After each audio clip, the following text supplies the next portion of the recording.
Kama uko na boyfriend mwizi, brother mwizi, sister mwizi, ama wewe mwenyewe ni mwizi, najua ushawahi notice hizi pattern. Mwizi kabla aende kuiba, wanakulanga vizuri kabla aende shughuli zake. Nimewahi jiuliza hii swali, but my questions were answered on this particular day.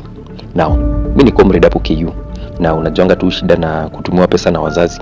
Hiyo pesa iko inatosha. So mzazi mwenyewe hakuwa na kitu. So alikuwa ananitumia pesa ile omena at least every 3 months. Inisaidie nisiname sana nikufe na njaa Nairobi.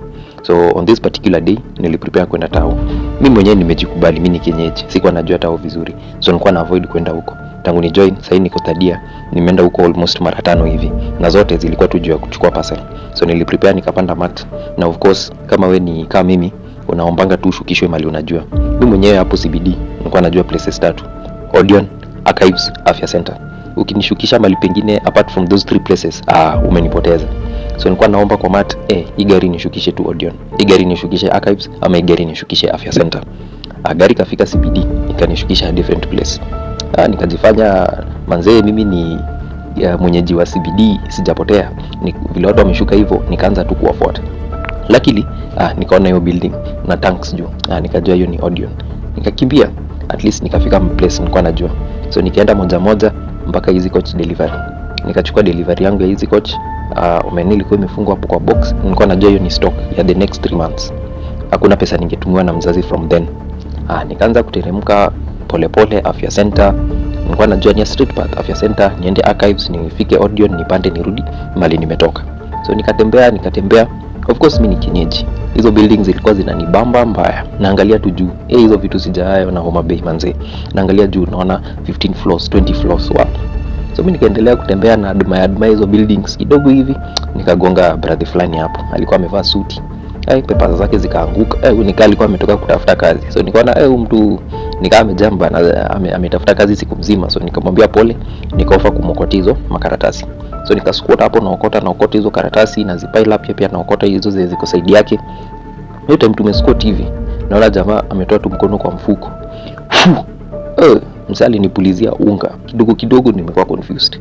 Kwa wale bado waradi, kwa wale bado are slow. Hii sasa ndio inaitwa the devil's breath. Ama scientist mtaita scopolamine. Sasa hii drug inakuanga drug mbaya sana. Juu inafanyanga vitu 3.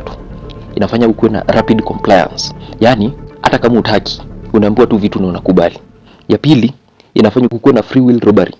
Unajua uwezi bana kupigwa ngeta nini hizo zinakuanga dangerous. Juu inaweza backfire, but hii ni free will. Unaibiwa na wewe ndio unataka uibiwe. Unaambiwa fanya hii na unafanya. Alafu pia inafanya ukuwe na rapid memory loss. Sasa immediately ushaibiwa au kuna memory ya kitu ilikuwa imefanyika. Sasa huyu jamaa amenipulizia hii dawa. Of course nilikuwa medical student. Nilishikanisha hivyo nikasema hapa hivi ni kila kitu yangu imeenda. So kunipulizia hivi. Jamaa ananiuliza, jina yako ni Maina? Naitika yes. Umetoka kuchukua parcel? Naitika yes. Uko na simu? Naitika yes. Uko na laptop? Nasema no. Wapi simu? Iko kwa mfuko. Unaweza nitolea? Yes, naweza kukutolea. Hapo sasa ndio ni rapid compliance and free will robbery. Na tumesquat tu hapo, hakuna mtu anaweza notice. Watu wanapita wanadhani sisi tunaokota makaratasi. Niambia, unaweza nipea hiyo simu yako? Nikasema yes. Naweza kukuibia hii simu? Naitika tu yes. Unaweza niwekea pin? Naitika tu yes. Akasema asante. Jamaa akasimama. Akaanza kuenda. Manze aingekuwa ile maforeign zenye wanatumia wala yazingeshuka. Bado nilikuwa nimetumia maforeign hadi nikaharden.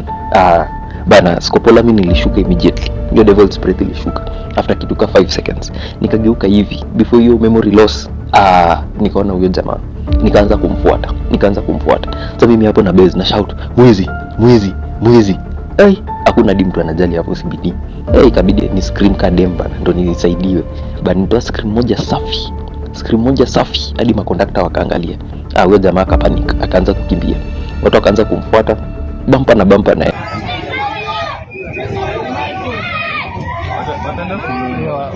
Unajua hii simu, hii nikiibiwa hiyo amenimaliza. Sina kitu kingine.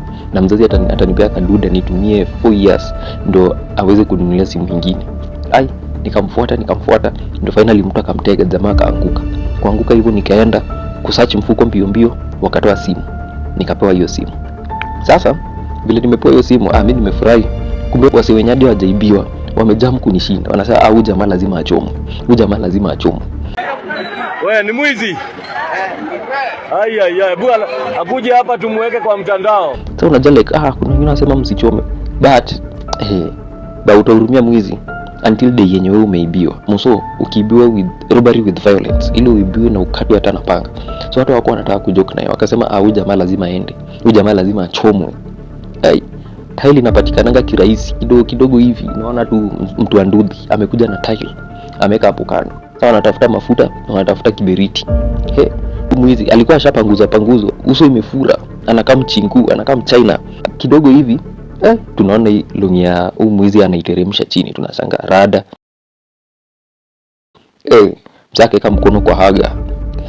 Mzee aliangusha dongi. Alijipupulia kwa mkono manze. Alijipupulia kwa mkono. Ule mtu wa pikipiki alikuwa na kuja na tile kumkaribia. Jamaa alipakwa mafi. Anatoa shonde. Ametoa mavi.